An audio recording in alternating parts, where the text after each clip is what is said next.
Congratulations on the film. I mean, it is just wonderful. I know that you spent a long time kind of preparing this one and getting it to the screen. Was that something you wanted to do on purpose to get everything just right? Oh yes, of course. I mean, it's a movie that needed so much work, so much precision, because we're combining genres.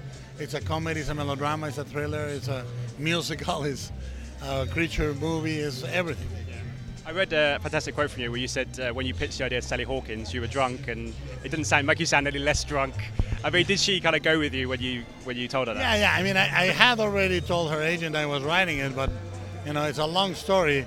I don't drink, but Alfonso Cuarón and Alejandro Iñárritu, they took me to a party and they said, "We're gonna drink." I go, "Okay," and I'm a big guy. I have a lot of body mass, so I downed 14 shots.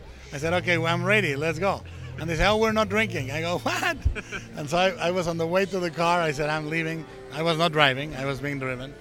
And I saw Sally and I said, "Hey, did they tell you I'm writing you a movie where you fall in love with an amphibian man?" And she went, "Great." Fantastic. Just finally, I wanted to ask you about Hellboy. I know you're not obviously involved in the new one, but are you happy that it's still kind of going on, and the audience are going to get to see a kind of new version of that character? I'm happy Mike has control of his creation. That makes me happy. He's the guy that came up with it. He's doing it the way he feels it should be done, and that makes me happy. And the Pacific Rim trailer's just come out. You're not involved with that one so much, but have you enjoyed what you've seen, where the story's going with that one? Yeah, what I've seen is great. I mean, it's a Stevens movie. Obviously, tonally very different. Design is very different. But I'm not directing. The worst kind of producer is the producer that tries to direct remote control.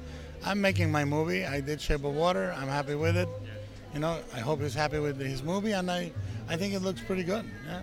Ladies and gentlemen, you're watching Hey You Guys! Hey You Guys, huh? Hey, you guys. Is that from the Goonies? It is indeed, yes. Nice.